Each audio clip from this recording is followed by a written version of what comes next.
एक मुलाकात ऐसी शख्सियतों के साथ जिन्होंने दिया है अपने जीवन को एक नया मुकाम।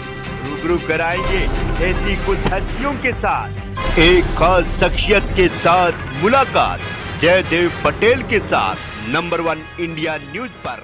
नमस्कार व्यूअर्स, मैं जयदेव पटेल और आप देख रहे हैं नंबर 1 इंडिया न्यूज। आपका एक बार फिर स्वागत है एक खास शख्सियत के साथ मुलाकात प्रोग्राम में। आज हम बात करेंगे महाराष्ट्र विधानसभा चुनाव का। प्रचार अब समाप्त हो चुका है, अब डोर टू डोर कैंपेन चलेगा।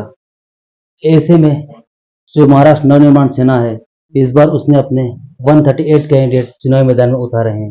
कौन कितना कारगर साबित होगा इस चुनाव में, इसी पर ज्यादा बात करने के लिए हमारे साथ खास मेहमान है महाराष्ट्र नवनिर्माण सेना के जनरल सेक्रेटरी बागी सारस्वत। बागी सारस्वत जी, आपका बहुत बहुत स्वागत है आज हमारे प्रोग्राम में। नमस्कार जी, बागी सारस्वत जी, आपसे मेरा पहला सवाल है कि महाराष्ट्र नवनिर्माण सेना ने इस बार महाराष्ट्र विधानसभा चुनाव में 138 कैंडिडेट जो उतारे हैं, उसके पीछे क्या मंशा है? क्योंकि आप लोग कहीं ना कहीं जो जीत का जो परसेंटेज है वो बहुत 0 पॉइंट समथिंग में है।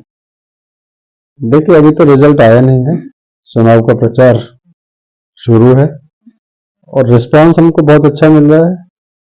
हमने अकेले दम पे लड़ने का फैसला किया और इसीलिए हमने महाराष्ट्र में जहां जहां हमारे सबल कैंडिडेट थे वहां हमने उम्मीदवार उतार दिए। बागी सारस्वत जी, अगर हम बात करते हैं तो 2 सीटें पूरे महाराष्ट्र में जो होट बनी हुई है, जिसमें ठाकरे वर्सेस ठाकरे हैं, जहाँ पर राज ठाकरे की मनसे है, जो शिंदे गुट की शिवसेना है, तो उद्धव गुट की शिवसेना भी है। मतलब 3 सेनाओं के बीच लड़ाई है, वर्ली और माहिम की। ऐसे में इस टक्कर को आप कैसे देखते हैं और कितना आश्वस्त है उनसे? मैं पूरी तरह आश्वस्त हूँ कि ये दोनों सीट हम जीत रहे हैं। अमित ठाकरे भी जीतेंगे, संदीप देशपांडे भी जीतेंगे। हमने पिछली बार वर्ली की सीट आदित्य के लिए छोड़ी थी, जबकि वहां 40,000 से ज्यादा हमारे मतदाता थे, जो हमारा फिक्स वोट बैंक है, जो हमारा महाराष्ट्र नवनिर्माण सेना के कैडर का वोट है। और इस बार हमने पूरी मेहनत की है, हमारे संदीप देशपांडे ने पहले से शुरू कर ली थी, इसलिए हमको पूरी उम्मीद है कि वहां हम ही जीतेंगे। और जहां माहिम की सीट की बात है, आप जिसको हॉट कह रहे हैं वो बिल्कुल हॉट है, हॉट होनी भी चाहिए। राज ठाकरे जी के सुपुत्र उस चुनाव वहां से चुनाव लड़ रहे हैं, उस सीट से उम्मीदवार हैं। उससे बढ़िया तो कोई सीट है ही नहीं और वो सीट हम ही जीतेंगे। अमित ठाकरे ही हमारे विधायक वहां से चुन करके आएंगे। बागी सारस्वत जी, अगर हम बात करते हैं तो क्या महाराष्ट्र नवनिर्माण सेना की जो आइडियोलॉजी है या फिर जो सोच है या जो राज्य का एजेंडा है, वो सिर्फ और सिर्फ मुस्लिम विरोधी है, ऐसा भी कहा जाता है? बिल्कुल नहीं, हम मुस्लिम विरोधी नहीं है। इससे पहले हमको उत्तर भारतीय विरोधी कहा, मैं बार बार कहता रहा हम उत्तर भारतीय विरोधी नहीं है। हम सिर्फ इतनी बात कहते हैं, मुस्लिम विरोधी कहने के लिए हमको क्यों कहा जाता है? क्योंकि हमने लाउड स्पीकर के खिलाफ आंदोलन किया। लेकिन लोग ये भूल जाते हैं कि जब लाउड स्पीकर वाला आंदोलन चला तब राज ठाकरे जी ने हिंदू त्योहारों में जोर से डीजे बजाए जाने का भी विरोध किया। तो क्या वो हिंदू विरोधी हो गए? बिल्कुल नहीं, वो ध्वनि प्रदूषण का विरोध है। किसी मुस्लिम धर्म का या हिंदू धर्म का विरोध नहीं है। हम किसी धर्म के विरोधी नहीं, किसी जाति के विरोधी नहीं। हमारे राज ठाकरे जाति पाति धर्म इन सब चीजों को मानते नहीं है। उनके मन मस्तिष्क में एक ही चीज चलती है, महाराष्ट्र धर्म। इससे बड़ा कोई धर्म नहीं है हमारे लिए। बागी सारस्वत जी, इस बार महाराष्ट्र का जो चुनाव है उसमें कहीं निर्दलीय कैंडिडेट भी हैं, कहीं बागी लोग भी उम्मीदवार के रूप में खड़े हुए हैं, सारी पार्टियां बढ़ चुकी हैं और सब एक फ्रेंडली इलेक्शन लड़ रहे हैं। ऐसे में मन से खुद को कहां देखता है और इस बार महाराष्ट्र चुनाव में बागी और खासकर छोटी जो पार्टी रीजनल, उनकी कितनी अहम भूमिका रहेगी? जहां तक महाराष्ट्र नवनिर्माण सेना का प्रश्न है, मुझे महाराष्ट्र नवनिर्माण सेना ऐसी पोजीशन में दिखाई दे रही है जिसके बगैर सरकार नहीं बनेगी। महाराष्ट्र नवनिर्माण सेना के विधायकों के समर्थन की जरूरत आने वाली सरकार को पड़ेगी और हमें पूरी उम्मीद है कि भारतीय जनता पार्टी का जो गठबंधन है, जिसे हम युति के नाम से जानते हैं, उसकी सरकार बनेगी और हम उस सरकार का हिस्सा होंगे। और हिस्सा हम कोई इस तरह से हिस्सा नहीं होंगे कि हमको सत्ता में भागीदारी चाहिए, इसलिए हम अपने एजेंडे के साथ चाहेंगे। अगर वो हम जो करना चाहते हैं, राज ठाकरे जो करना चाहते हैं, हमारा जो लिखित एजेंडा है, जिसको हमने घोषणा पत्र के तौर पे भी दिया है, हमने कोई बहुत बड़ी बड़ी बातें नहीं की, हमने गिनी चुनी बातें मांगी हैं और वो जो हमारी पूरी करेगा उसको हम समर्थन देंगे। आपको अगर याद होगा, प्रधानमंत्री जी यहाँ आए थे लोकसभा चुनाव के दौरान, राज ठाकरे जी ने उनके सामने 5 मांगे रखी थी, उनमें से एक मांग पूरी हो चुकी है, वो है मराठी भाषा को अभिजात्य दर्जा देने की मांग, जो केंद्र सरकार ने पूरी की।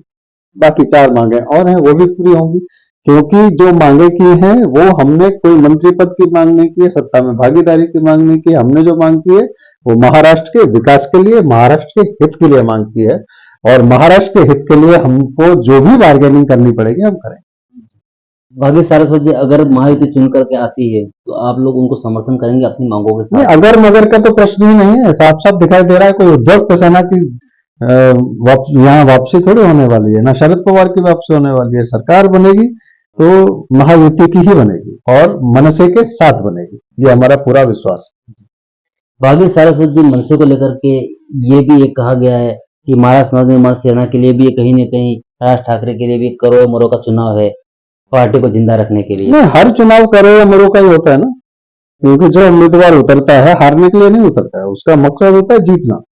वो जीत ना पाए वो अलग बात है, लेकिन उसका पूरा प्रयास तो यही रहता है मैदान में उतरने के बाद वो जीते। अब वहां जिसकी ताकत, जिसकी स्ट्रेटजी, जिसकी रणनीति जो स्ट्रांग होगी, जिस तरह से वो वोटर के अपने पक्ष में कर सकेगा, वो जीतेगा। क्योंकि वोटर के मन पे आना, वोटर के मन पे राज करना, ये बहुत जरूरी है। और इस बार पूरे महाराष्ट्र में जहां जहां हमारे उम्मीदवार है, अंडर करंट जो हमको सुनाई दे रहा है वो ये दे रहा है कि इस बार राज ठाकरे को मौका देना चाहिए। और जब वोटर ये बात कहता है तो फिर वो मतदान भी राज ठाकरे के लिए करता है। बाकी सारस्वत जी, जो महाराष्ट्र नवनिर्माण सेना है वो भी कहीं न कहीं हिंदुत्व के एजेंडे पे चलती है और महायुति वो भी हिंदुत्व के एजेंडे पे ही चल रही है। ऐसे में कहीं न कहीं देखा जाए तो ऐसा तो नहीं होगा आने वाले समय में कि आप उनको फायदा पहुंचाने की बजाय उनको कहीं पे नुकसान या डेंट कर दें? नहीं नहीं, ये जो हिंदुत्व वाली जो नीति है ये कोई राजनीति की नीति नहीं है, वो तो हमारी जीवन जीने की पद्धति है, वो कोई राजनीति का विषय नहीं है। और हिंदू हम हैं तो हिंदू हैं, और मुसलमान घर में पैदा हुए तो मुसलमान हैं, और अपने धर्म के लिए अगर हम खड़े हैं तो उसमें कोई अतिवादी बात नहीं है, क्योंकि हम किसी दूसरे धर्म का विरोध नहीं कर रहे हैं, हम सबको साथ लेके चलने की बात करते हैं। अभी देखिए महाराष्ट्र है, महाराष्ट्र किसी एक से नहीं चलेगा। महाराष्ट्र में रहने वाले हर नागरिक के लिए सरकार बनेगी। जब हर नागरिक के लिए सरकार बनेगी तो हर नागरिक का विकास होना चाहिए। जो भी महाराष्ट्र में रहता है, जो भी अपने आप को महाराष्ट्रियन समझता है, जो भी यहाँ का आदिवासी हो जाता है, उसको उस विकास का हिस्सा मिलना ही चाहिए। उसको रोजगार मिलना चाहिए, उसको शिक्षा मिलनी चाहिए, उसका स्वास्थ्य ठीक होना चाहिए। जो जरूरी चीजें हैं आप उनको इग्नोर नहीं कर सकते। और कब तक हम छोटी छोटी बिजली के लिए, पानी के लिए, कब तक इन मुद्दों पे हम चुनाव लड़ते रहेंगे? ये मुद्दे तो अब तक सॉर्ट आउट नहीं है, इनको सॉल्व हो जाना चाहिए। ये चुनावी मुद्दे नहीं होने चाहिए, मुद्दा आगे बढ़ के होना चाहिए, इसके आगे निकलना चाहिए कि हम अपने शहर को अब कितना सुंदर बनाए। लेकिन हम वहीं के वहीं फंसे हुए हैं कि हम आपको शिक्षा देंगे, हम आपको खाते में 3,000 रुपए देंगे, 2,100 रुपए देंगे, मतलब सब फ्री में जो बांटने का जो सिलसिला चल रहा है वो ठीक नहीं है। हम उसके पक्ष में नहीं है, क्योंकि फ्री में बांटने से पहले हमें अपनी तिजोरी भी देखनी चाहिए। हमें ये भी बताना पड़ेगा कि हम ये पैसा कहां से ला रहे हैं। अगर हम महाराष्ट्र की जो सरकार है वो सिर्फ लोन लेती रहेगी और इस तरह से मुफ्त में बांटती रहेगी तो कैसे चलेगा? तो सोच के समझ के निर्णय करने चाहिए। और फ्री में कोई नहीं लेना चाहता, फ्री में देने के बजाय आप उनको रोजगार दीजिए ना। जिन बहनों को आप पैसे दे रहे हैं, उनके अकाउंट में डाल रहे हैं, आप उनको 10,000 का 15,000 का रोजगार दीजिए ना।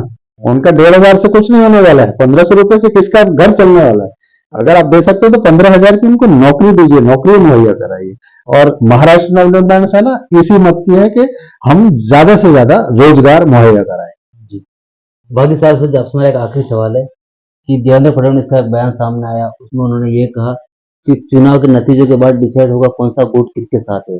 अगर ऐसे में अजित पवार महायुति का साथ छोड़कर शरद पवार के गुट में चले जाते हैं और शिंदे और उद्धव ठाकरे एक होकर अगर महायुति में आते हैं, तो उसके बाद भी क्या राज ठाकरे महायुति को समर्थन देंगे?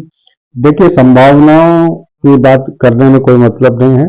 कौन किसके साथ रहेगा हमको नहीं पता है। राज ठाकरे जी स्पष्ट कर चुके हैं कि उनका पूरा जीवन भारतीय जनता पार्टी के सबसे ज्यादा निकट रहा है और पूरी तरह से सोच के समझ के भारतीय जनता पार्टी को चुनाव के बाद समर्थन देने का फैसला किया है। इसमें कहीं कोई विचार करने की गुंजाइश नहीं बची है। हमारे जो भी विधायक आएंगे, हमारी कोशिश रहेगी कि हम युति के साथ खड़े हों, युति के साथ बैठें, लेकिन मैं फिर वही बात करता हूं, हमारे एजेंडे को मंजूरी मिलेगी तब। तो आगे साहब आपने हमारे लिए समय निकाला, उसके लिए बहुत बहुत धन्यवाद। बहुत बहुत शुक्रिया।